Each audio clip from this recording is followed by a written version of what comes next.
প্রিয়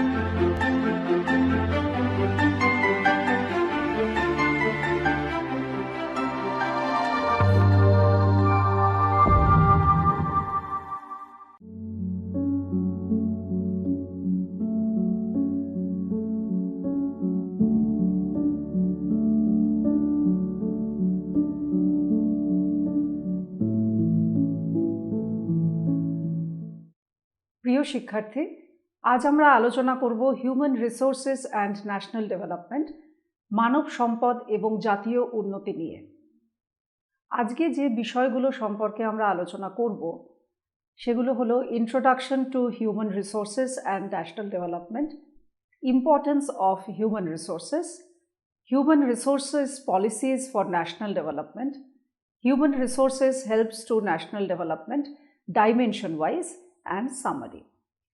মূলত আমরা আলোচনা করব ভূমিকা হিউম্যান রিসোর্সেস এবং ন্যাশনাল ডেভেলপমেন্ট সম্পর্কে, এর গুরুত্ব কতটা, এবং হিউম্যান রিসোর্সেস যে পলিসিগুলো রয়েছে জাতীয় উন্নতির জন্য সেইগুলো সম্পর্কে, এবং এর ডাইমেনশন কিছু রয়েছে সে সম্পর্কে আলোচনা করব, এবং সর্বশেষে আমরা আলোচনা করব সামারি বা সারসংক্ষেপ।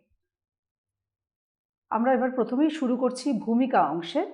Introduction to human resources and national development, মানব সম্পদ এবং জাতীয় উন্নতির ভূমিকা।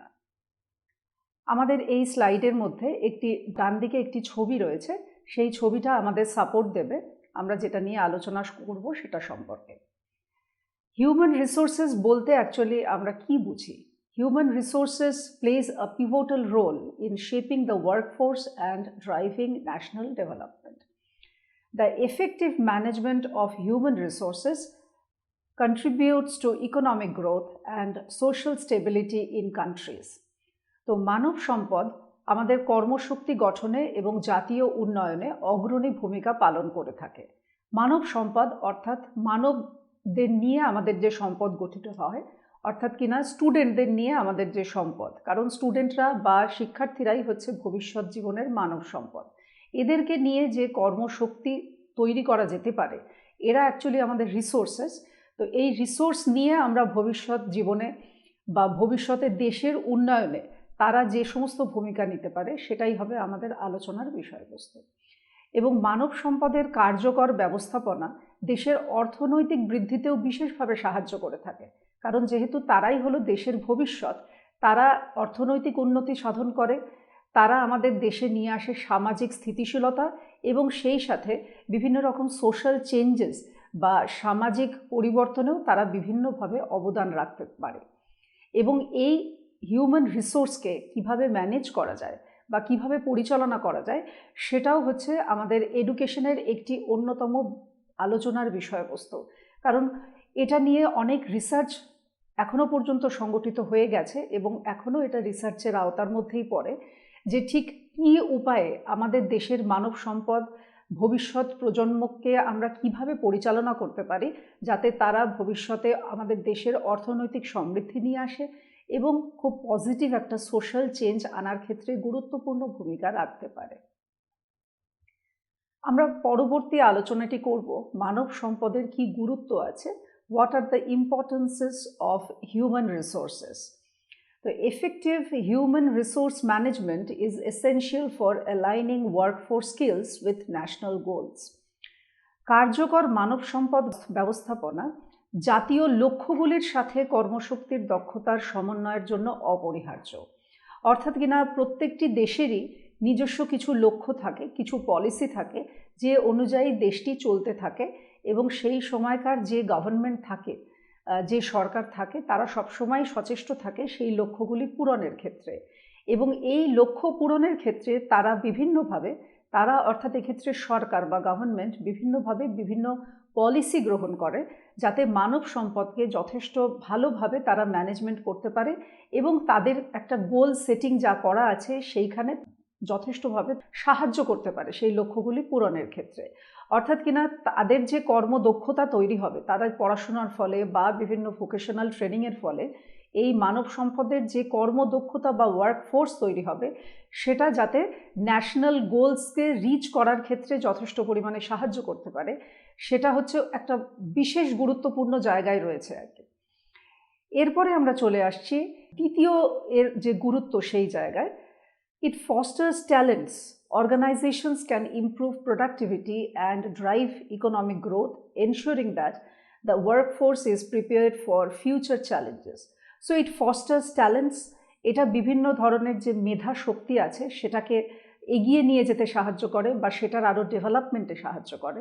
And the organizations can improve productivity and drive economic growth by utilizing these talents.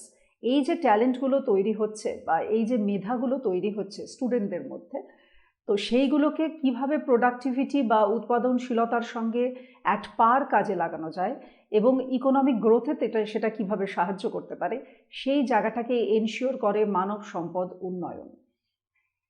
এরপরে দেখা যাচ্ছে যে এই যে মানব সম্পদের উন্নয়ন হচ্ছে, শুধু উন্নয়নে থেমে থাকাটা তো শেষ কথা নয়, সেটা কিভাবে কাজে লাগতে পারে সে ব্যাপারেও যথেষ্ট গুরুত্ব দেওয়াটা সরকার বা পলিসির একটা অন্যতম গুরুত্বপূর্ণ দিক। অর্থাৎ কিনা যে ওয়ার্কফোর্সটি তৈরি হলো বা যে কর্মশক্তিটি তৈরি হলো, সেই মানব সম্পদ কিভাবে ভালোভাবে কর্মশক্তির জন্য উপযুক্তভাবে তৈরি হতে পারে, যাতে ভবিষ্যতে যে ধরনের চ্যালেঞ্জেসগুলো আসতে চলেছে, পৃথিবীব্যাপী বিভিন্ন চ্যালেঞ্জেস রয়েছে, যেমন একটা উদাহরণ দিয়ে বলা যেতে পারে, যেমন বর্তমানে রয়েছে ক্লাইমেট চ্যালেঞ্জেস। অর্থাৎ কিনা এই গ্লোবাল ওয়ার্মিংয়ের ফলে আমরা খুব দ্রুত দেখছি আমাদের চারপাশের পরিবেশটা পরিবর্তন হয়ে যাচ্ছে, তাপমাত্রার বিভিন্ন পরিবর্তন আমরা দেখছি, এবং এই যে জিওগ্রাফিক্যাল চেঞ্জেস বা এই যে ক্লাইমেটিক চেঞ্জেস, এটার কিন্তু প্রভাব সুদূরপ্রসারী এবং খুব গভীর। এই ক্লাইমেটিক চেঞ্জের ফলে সমস্ত কিছুই ধীরে ধীরে আমাদের পরিবর্তন হয়ে যাচ্ছে।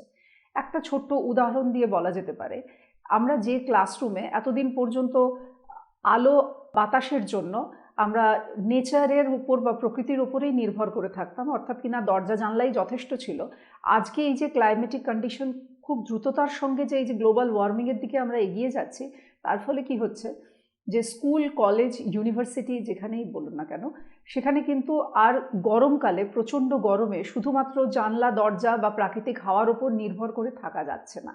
দুপুরবেলার প্রচণ্ড গরমে তখন আমাদের প্রয়োজন হচ্ছে এসি, অর্থাৎ কিনা আমাদের আরেকটু বাড়তি কিছু জিনিসপত্রের প্রয়োজন হচ্ছে, এবং শুধু প্রয়োজন নয়, এটা এখন হয়ে যাচ্ছে ইনএভিটেবল। অর্থাৎ কিনা মার্চ, এপ্রিল, মে মাসের প্রচণ্ড গরমে তখন এসি ছাড়া দুপুরবেলা ছাত্রছাত্রীদের পক্ষে ক্লাস করা হয়ে যাচ্ছে প্রায় অসম্ভব। এটা হচ্ছে একটা জাস্ট উদাহরণ আমি দিলাম। এরকমই হচ্ছে বিভিন্ন ধরনের চ্যালেঞ্জেস যেটা ধীরে ধীরে চলে আসছে, এবং এই চ্যালেঞ্জেসগুলো গ্লোবাল চ্যালেঞ্জেস। পৃথিবীর সমস্ত জায়গাতেই কোনো না কোনো ক্লাইমেটিক পরিবর্তন হচ্ছে, এবং সেই অনুযায়ী সেই দেশ বিভিন্ন রকম পলিসি নিচ্ছে যে এডুকেশনের সঙ্গে কিভাবে এদের যে এই চ্যালেঞ্জেসগুলোর সঙ্গে কি করে যুঝে চলা যায়, সেই জায়গাগুলোকে তৈরি করার চেষ্টা করছে এডুকেশন। এবং এডুকেশন পলিসি শুধু তৈরি করাই যথেষ্ট নয়, সেই এডুকেশন পলিসি কিভাবে স্টুডেন্টদের মধ্যে কারিকুলামের মাধ্যমে ছড়িয়ে দেওয়া যায়, তারা কিভাবে পাঠ্য বইয়ে সেই জ্ঞান লাভ করতে পারে, সেই দিকেও তারা সচেষ্ট হচ্ছে। এবং একই সঙ্গে এর ফলে তৈরি হচ্ছে যে কর্মশক্তি বা যে ওয়ার্কফোর্স, স্টুডেন্টদের মধ্যে যে ওয়ার্কফোর্স তৈরি হচ্ছে, সেই ওয়ার্কফোর্সটি কী করছে, এই ভবিষ্যৎ চ্যালেঞ্জগুলোকে মাথায় রেখে তারা নিজেদের তৈরি করছে। আমরা যদি 10 বছর বা 15 বছর আগের কথা ভাবি, তখনকার স্টুডেন্টরা পড়াশুনো করবার সময় কখনোই ভাবেনি যে পরবর্তীকালে 15-20 বছর পরে তারা যখন চাকরি করবে বা স্কুলে পড়াবে, কলেজে পড়াবে, তখন এই ধরনের চ্যালেঞ্জ আসতে পারে।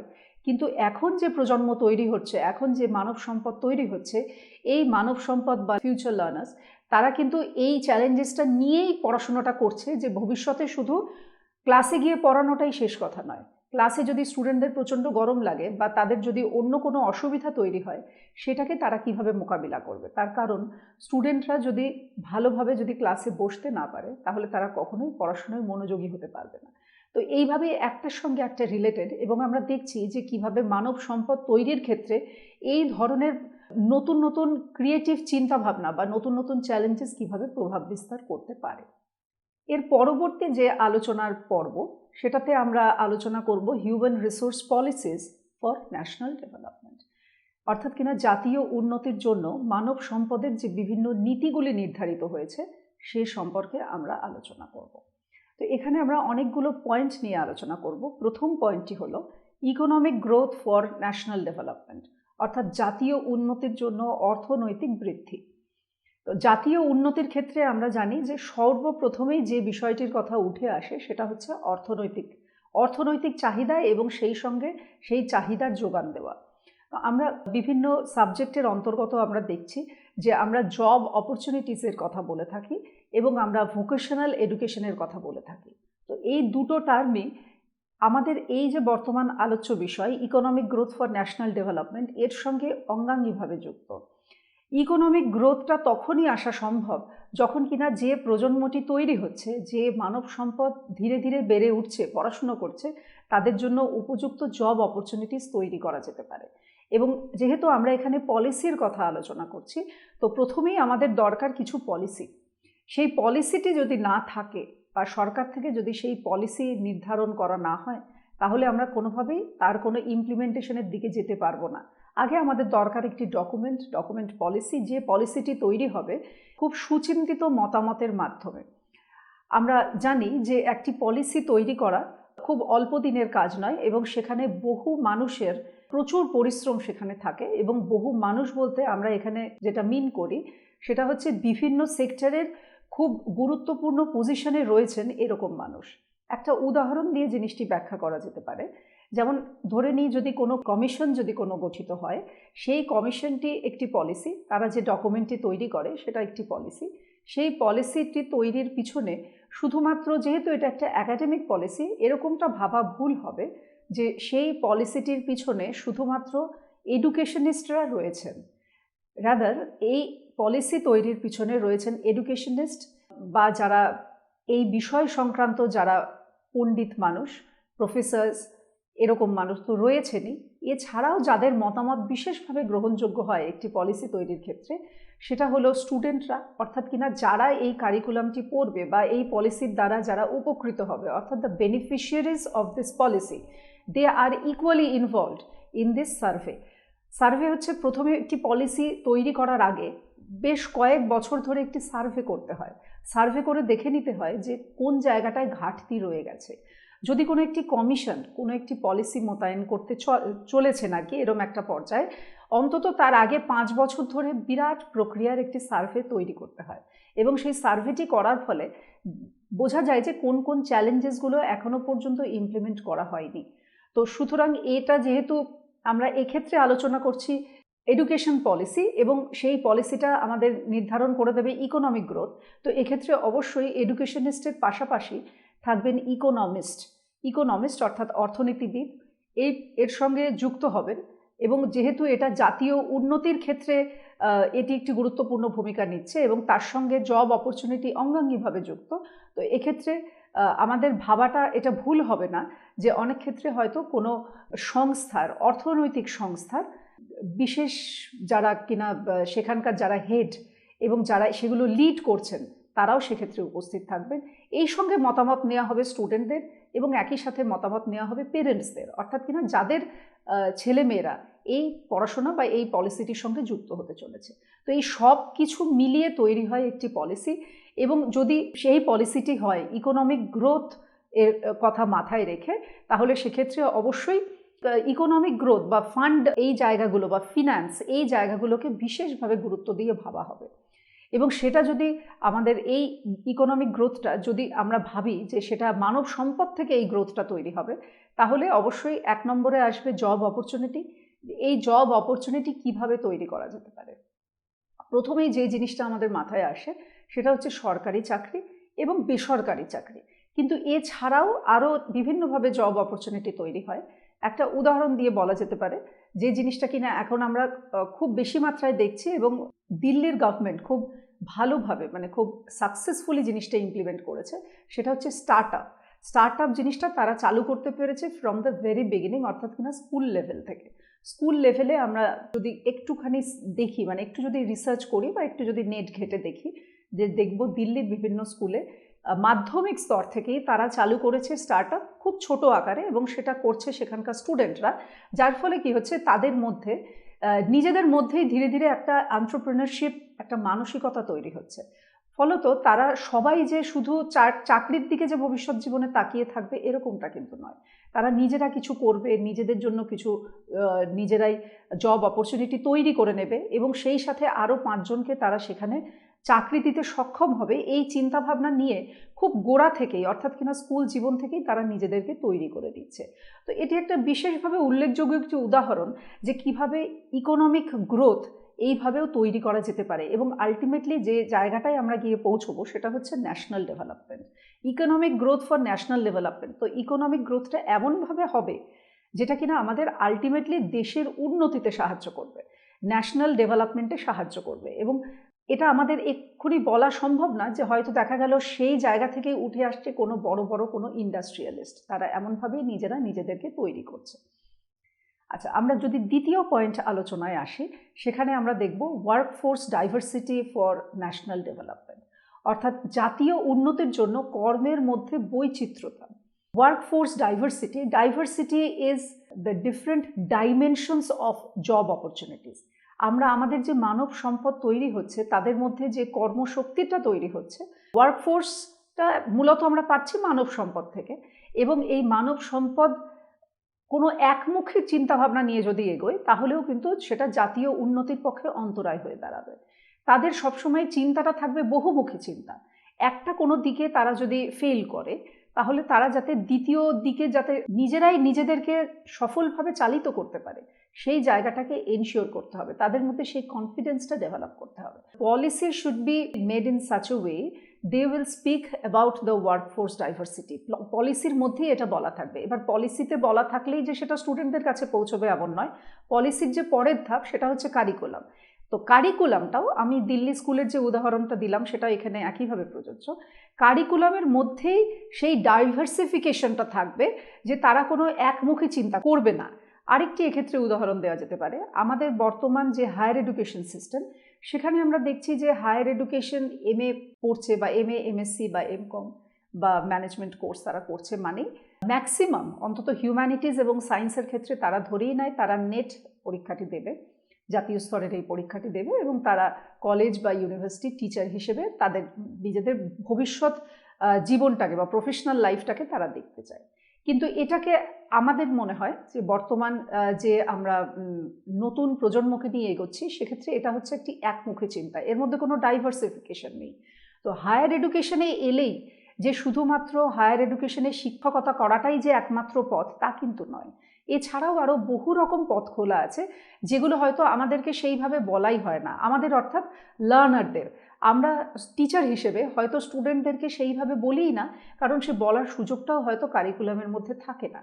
তো একটার সঙ্গে একটা স্টেপ বাই স্টেপ আমরা যদি এগোই, পলিসিটা এমনভাবে তৈরি হবে যেখানে কিনা কারিকুলামটা হবে ভীষণ অ্যাডভান্সড একটা কারিকুলাম, যেখানে বলা থাকবে ওয়ার্কফোর্স ডাইভার্সিটির কথা, অর্থাৎ কিনা যে বিভিন্ন রকমের পথ ভবিষ্যৎ প্রজন্মের কাছে খোলা আছে সেই প্রত্যেকটি পথ তাদেরকে পরিচয় করিয়ে দিতে হবে, তবেই তারা ভাবতে পারবে। তাদের ওয়ার্কফোর্স ডাইভার্সিটিটা তখনই তৈরি হবে যখন তাদের চিন্তাভাবনার মধ্যেও সেই ডাইভার্সিফিকেশনটা আসবে, তবেই কিনা ন্যাশনাল ডেভেলপমেন্টের জায়গায় আমরা তাদেরকে নিয়ে পৌঁছতে পারবো।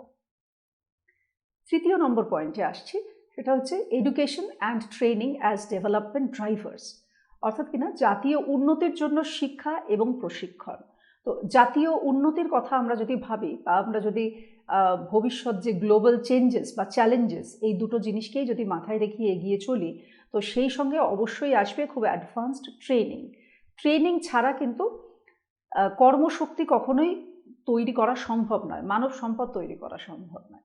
একই সাথে ট্রেনিংটা হতে হবে অ্যাডভান্সড লেভেল ট্রেনিং, যে ট্রেনিংটা হবে at per with global challenges. শুধুমাত্র দেশের মধ্যে দেশের যেটুকু সমস্যা, যে দেশের যেটুকু চাহিদা সেটার কথা মাথায় যদি রেখে আমরা চলি, তাহলে আমরা নিজেদেরকে বা লার্নারদেরকে যথেষ্ট যুগোপযোগী করে তুলতে পারবো না। তো ট্রেনিংটা আমরা এক্ষেত্রে ভাবতেই পারি পড়াশুনো বা এডুকেশন একটা লেভেল পর্যন্ত হলো, তারপরে যে ট্রেনিংটা হবে সেই ট্রেনিংটা হতে হবে প্রফেশনাল ট্রেনিং, এবং এই প্রফেশনাল ট্রেনিংটা এতটাই রিচ হবে যেটার মধ্যে কিনা ইনকর্পোরেটেড হবে বিভিন্ন ধরনের কারিকুলাম, যেটা গ্লোবালি অ্যাডভান্সড কান্ট্রিগুলো তারা যেগুলো নিয়ে ট্রেনিং তাদের দেশে সম্পন্ন করে থাকে। এবং সেই ধরনের প্রশিক্ষণ যদি আমাদের ভবিষ্যৎ প্রজন্মকে দেওয়া যায়, আমাদের মানব সম্পদ যারা বেড়ে উঠছে তাদেরকে যদি দেওয়া যায়, তাহলে তারা শুধুমাত্র ভারতবর্ষ বা আমাদের দেশের চ্যালেঞ্জের জন্য নয়, সারা বিশ্বের বিভিন্ন চ্যালেঞ্জের জন্য নিজেদের তৈরি করতে পারবে। এবং at the same time if they go abroad, তারা যদি বিদেশে যায়, বিদেশ থেকেও তারা আরও কিছু নতুন চিন্তাভাবনা নিয়ে এদেশে আসতে পারবে, যার ফলে আলটিমেটলি আমাদের যেটা হবে national development. Next point, role of technology in HR and national development. মানব সম্পদ এবং জাতীয় উন্নতির জন্য প্রযুক্তির ভূমিকা।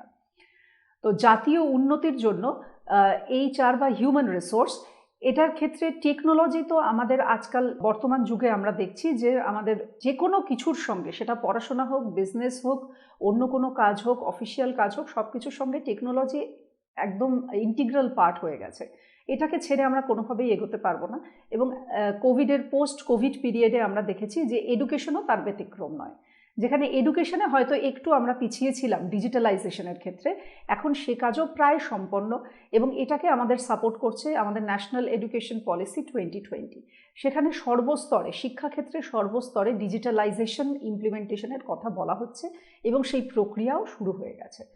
তো মানব সম্পদ এবং জাতীয় উন্নতির ক্ষেত্রে প্রযুক্তির একটি বিশেষ ভূমিকা রয়েছে, এবং এক্ষেত্রে সবথেকে ভালো হতে পারে যদি সেটা স্কুল লেভেল থেকেই সেই প্রযুক্তির সঙ্গে আমাদের যারা লার্নার্স রয়েছে আর কি, তাদেরকে যাতে পরিচয় করানো যায়, এবং এটা হতে হবে খুব রেলিভেন্ট বা যুগোপযোগী। এরকম নয় যে আমরা কিছু, এখন বর্তমান কারিকুলামেও দেখা যায় যে এরকম কিছু জিনিস রয়েছে, তাদের যে কম্পিউটার যে সিলেবাসটা রয়েছে আর কি, এটাও একটা দেখে নেওয়া যেতে পারে যে এটা কতটা যুগোপযোগী। আমি অনেক ক্ষেত্রে দেখেছি যে সেক্ষেত্রে কিছু প্রোগ্রামিংয়ের কথা বলা হয় যেটা কিন্তু আদেও খুব বেশি কাজে লাগে না। যারা পিওরলি কম্পিউটার নিয়ে ডিল করে বা কম্পিউটার প্রফেশনাল হিসেবে নিজেদের তৈরি করে, তাদের হয়তো সেগুলো কাজে লাগতে পারে, পাইথন বা ইত্যাদি প্রোগ্রামিং। কিন্তু এমনিতে কোনো প্রফেশনাল কাজ করতে গেলে বা যে কাজ আমরা নর্মালি করে থাকি, কোনো অফিসিয়াল জব বা একাডেমিক যে পার্ট, তাতে কিন্তু এই ধরনের প্রোগ্রামিংয়ের কোনো প্রয়োজন হয় না। তো সেক্ষেত্রে আমরা আশা করতেই পারি যে এরপরে যে পলিসি নেওয়া হবে বা কারিকুলাম যে আরও অ্যাডভান্সড করা হবে বা মডিফিকেশন হবে কারিকুলামের, সেক্ষেত্রে যুগোপযোগী বা রেলেভেন্ট কিছু জিনিস আমাদের টেকনোলজির মধ্যে আসবে, যেই টেকনোলজি আসলেই আমাদের কাজে লাগবে, যে টেকনোলজিটা আমাদের রেগুলার আমাদের ডে টু ডে ইউজে কাজে লাগবে এবং পড়াশোনা বা অফিসিয়াল জবের ক্ষেত্রে কাজে লাগবে। এবং the final point is international HR practices for national development. জাতীয় উন্নতির জন্য আন্তর্জাতিক মানব সম্পদ অনুশীলন। তো ইন্টারন্যাশনাল এইচআর প্র্যাকটিসেস অর্থাৎ ইন্টারন্যাশনালি বা গ্লোবালি যে ধরনের প্র্যাকটিস চলছে, if we look forward to the advanced countries, what they are following, what kind of training they are implementing, what kind of resources they are generating from their workforce, from their human resources, we could follow that kind of HR practices and could implement in our country as well. আমরা আমাদের দেশেও ঠিক একই ধরনের human resource practice implement করতে পারি, তাতে আমাদের দেশের আরও মানব সম্পদকে আরও অনেক বেশি এগিয়ে নিয়ে যেতে সেগুলো সাহায্য করবে। নেক্সট স্লাইড আমরা যেটা দেখছি সেটাতে রয়েছে economic growth for national development, অর্থাৎ জাতীয় উন্নতির জন্য অর্থনৈতিক বৃদ্ধি। একটি সুন্দর ডায়াগ্রামের মাধ্যমে এটা দেখানো হয়েছে, পয়েন্টগুলো দেখানো হয়েছে। যে পয়েন্টগুলো নিয়ে আলোচনা করা হয়েছে সেগুলি হলো strategic HR policies align workforce capabilities with national economic goals. যে ধরনের স্ট্র্যাটেজি নেওয়া হয়েছে সেই ধরনের স্ট্র্যাটেজি কতটা ওয়ার্কফোর্স ক্যাপাবিলিটিকে আমাদের ন্যাশনাল গোলের দিকে নিয়ে যেতে সাহায্য করছে, সেই জায়গাটায় যথেষ্ট চিন্তাভাবনা করার একটা জায়গা তৈরি হয়েছে।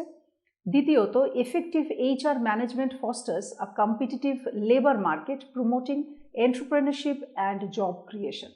অর্থাৎ কিনা কার্যকরী এইচআর ব্যবস্থাপনা একটি প্রতিযোগিতামূলক শ্রম ও বাজারকে উৎসাহিত করে এবং নতুন কাজের পরিচিতি তৈরি করতেও সাহায্য করে। যদি এইচআর ম্যানেজমেন্ট যদি খুব ভালোভাবে তৈরি করা যায় বা তাদেরকে যদি একটা কম্পিটিটিভ মার্কেটের জন্য তৈরি করা যায়, সেটা আমাদের লেবার ফোর্স বা লেবার মার্কেটকে ভীষণভাবে উজ্জীবিত করতে সাহায্য করে এবং পরবর্তীকালে তারাই দেখা যাচ্ছে যে বিভিন্ন রকম এন্টারপ্রেনারশিপ বা জব ক্রিয়েশনে সাহায্য করছে। এবং তৃতীয়ত, countries that promote HR policies tend to exhibit more robust economic growth. এবং এই সমীক্ষাটি উঠে এসছে ওয়ার্ল্ড ব্যাংক 2018। তারা কি বলছে যে countries that promote HR policies lead to exhibit more robust economic growth. যারা এই ধরনের পলিসিকে নিয়ে চলছে, যে সমস্ত দেশ এই ধরনের HR পলিসিকে নিয়ে চলছে, তাদের ক্ষেত্রে একটি সমীক্ষা করে দেখা গেছে থ্রু ওয়ার্ল্ড ব্যাংক যে তারা তাদের সেই পলিসিটা তাদের ইকোনমিক গ্রোথের ক্ষেত্রে বিশেষভাবে একটা সাহায্য করেছে আর কি, সব দিক থেকে তাদেরকে উন্নতি করতে সাহায্য করেছে। তো কনক্লুড করা যায় এইভাবেই যে আলটিমেট পুরো ব্যাপারটাই দাঁড়িয়ে আছে যে হিউম্যান রিসোর্স বা মানব সম্পদকে বর্তমান বাজারের উপযোগী করে কিভাবে তৈরি করছি যাতে সেটা ভবিষ্যতে ইকোনমিক গ্রোথে সাহায্য করে। এবং আমাদের একটি সমীক্ষা, ওয়ার্ল্ড ব্যাংকের সমীক্ষা বলে দিচ্ছে হ্যাঁ সেটা সম্ভব। আমাদের পরবর্তী আলোচনাটি হবে workforce diversity for national development, অর্থাৎ কিনা জাতীয় উন্নতির জন্য কর্মের মধ্যে বৈচিত্র্যতা। A diverse workforce brings various perspectives and ideas, enhancing problem solving and creativity.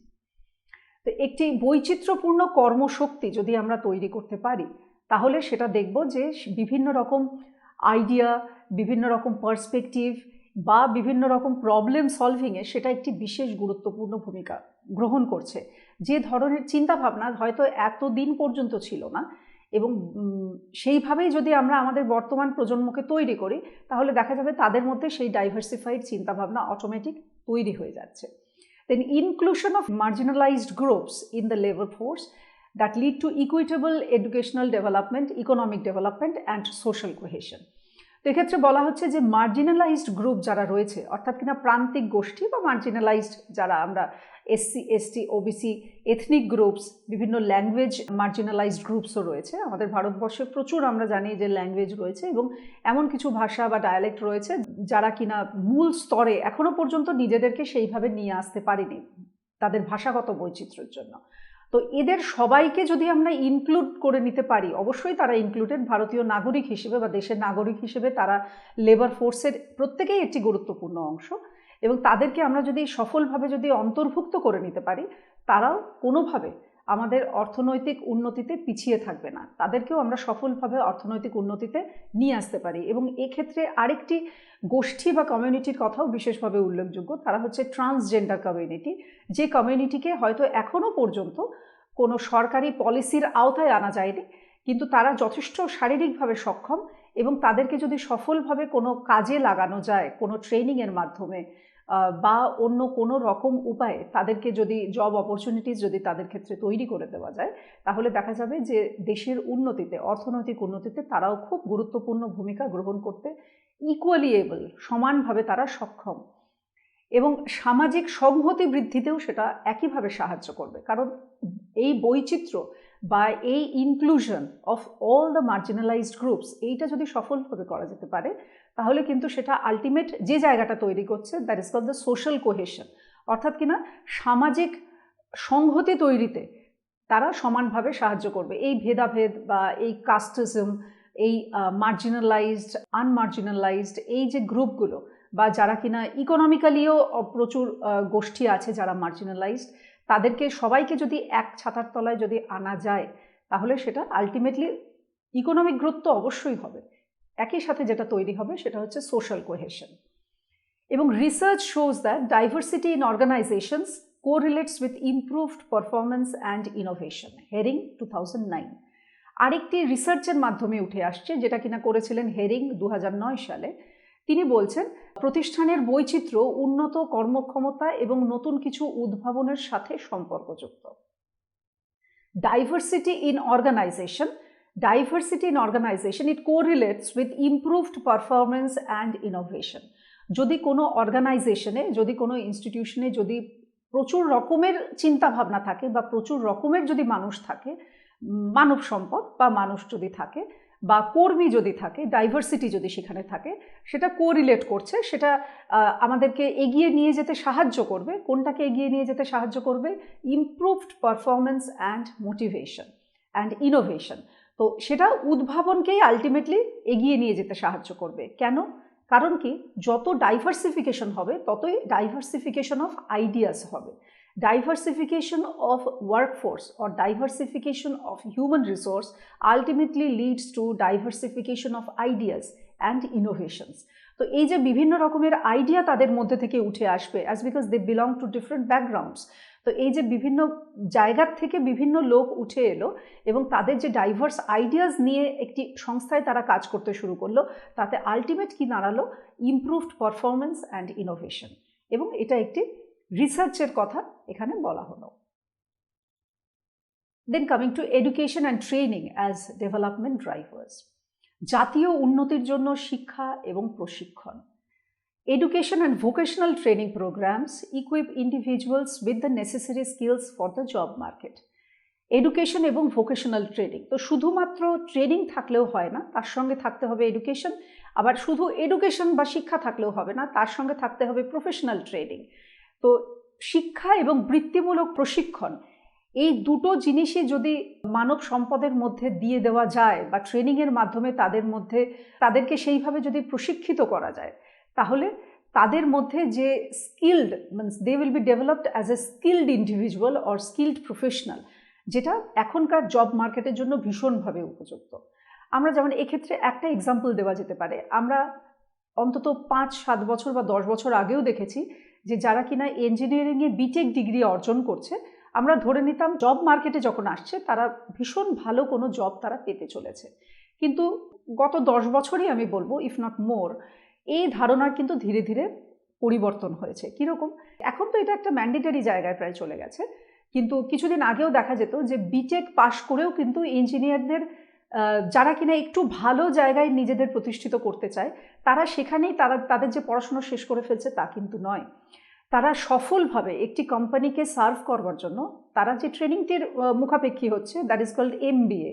B Tech করার পরেও তারা কিন্তু আবার MBA বা সফলভাবে একটা বিজনেস অ্যাডমিনিস্ট্রেশনের একটা ট্রেনিং তারা নিয়ে রাখছে, যাতে কিনা তাদের ইঞ্জিনিয়ারিংয়ের এডুকেশন যথেষ্ট রয়েছে, কিন্তু সফলভাবে একটি কোম্পানিতে কাজ করবার জন্য যে স্কিলটা দরকার সেটা তারা নিয়ে নিচ্ছে থ্রু MBA কোর্স। তো এইভাবেই আমরা দেখতে পাচ্ছি যে কিভাবে কিন্তু এখন বর্তমান প্রজন্মও এই জায়গাটায় নিজেদেরকে তৈরি করে ফেলেছে, বা তাদের মানসিকতাও সেভাবে তৈরি হয়ে গেছে, looking into the global job market. তো একই সাথে আমরা তাহলে দেখতে পাচ্ছি যে এডুকেশন এবং ভোকেশনাল ট্রেনিং কিন্তু একই সাথে প্রয়োজন হচ্ছে। Then lifelong learning initiatives help workers adopt changing economic conditions and technological advances. Lifelong লার্নিংয়ের কথা আমরা এখন আমাদের খুবই চর্চার বিষয়। লাইফলং লার্নিং আমরা অনেক সময় এটাকে অ্যাডাল্ট এডুকেশন বা অ্যাডাল্ট লার্নিংয়ের সঙ্গে গুলিয়ে ফেলি, কিন্তু actually adult learning is not equal to lifelong learning.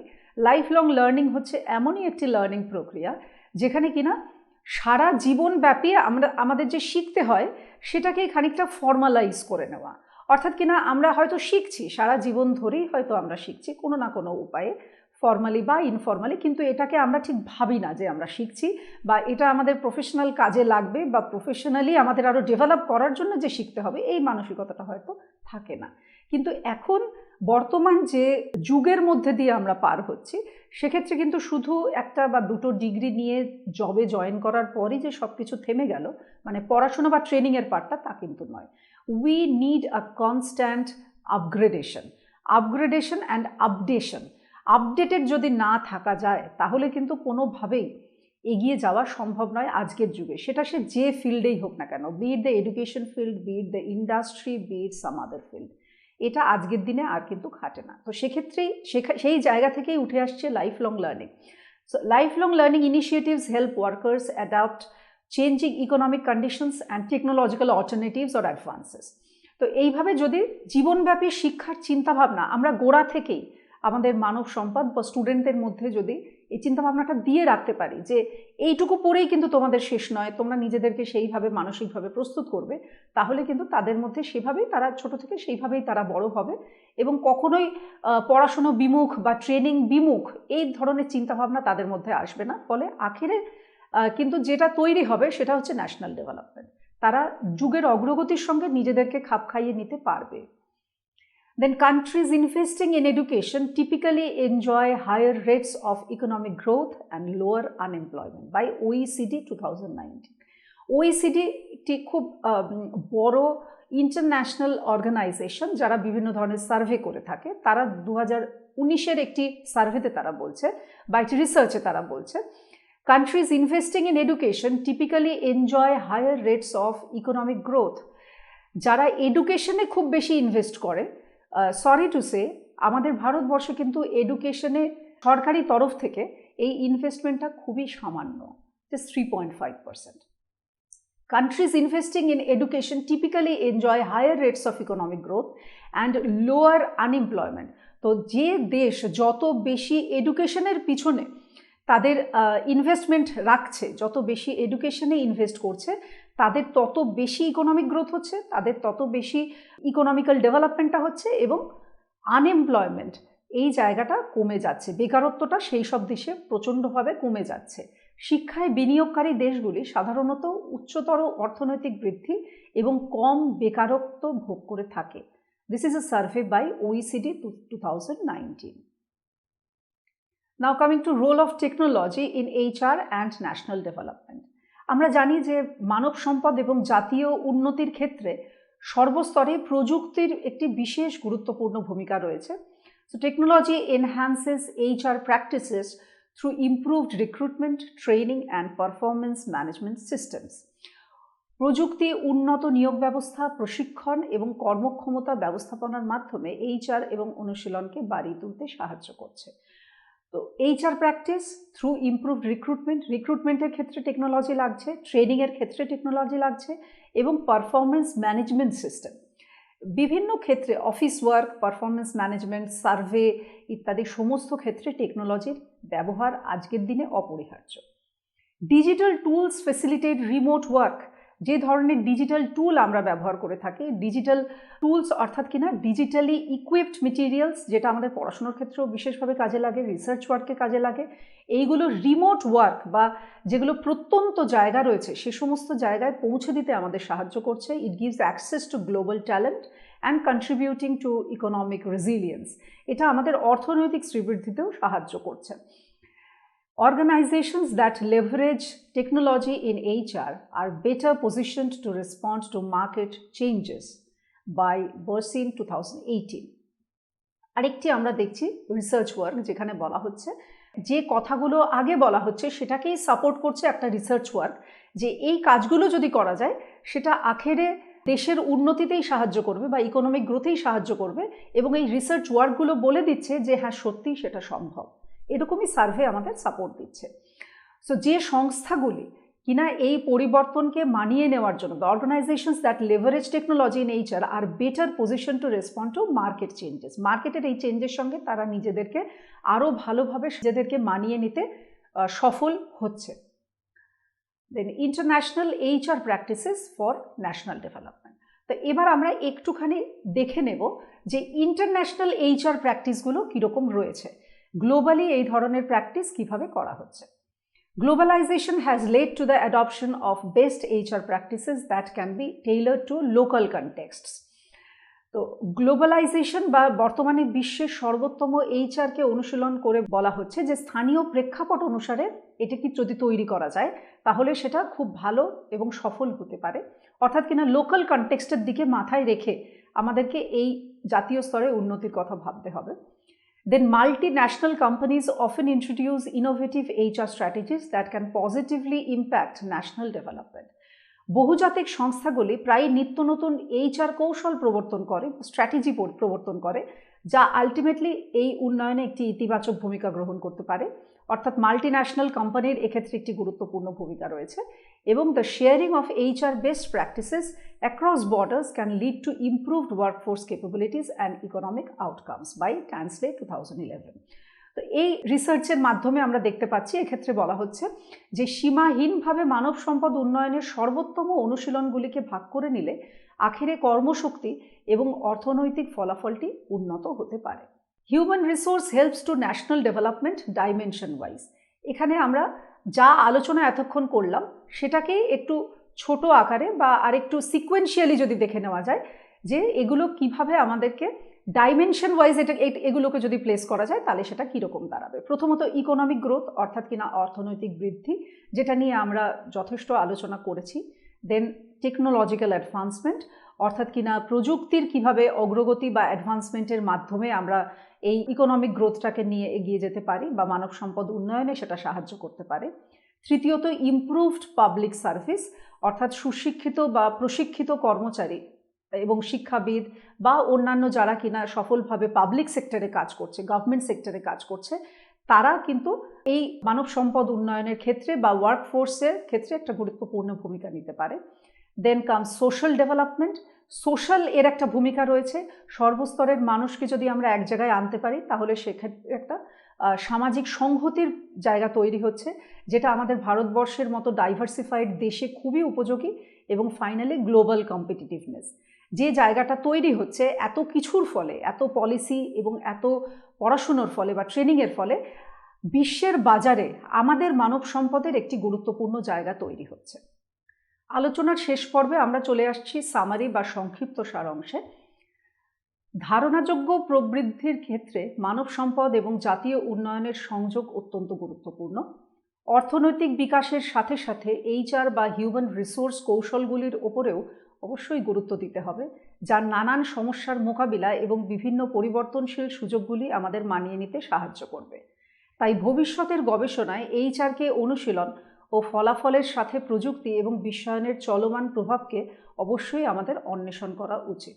এই আলোচনার শেষ পর্বে আমরা কয়েকটি এক্সারসাইজ বা অনুশীলনী দেখতে পাচ্ছি। সেগুলি যদি শিক্ষার্থীরা অভ্যাস করে তাহলে তারা আরও এই বিষয়টি ভালোভাবে রপ্ত করতে পারবে। Question number 1, discuss the importance of human resources.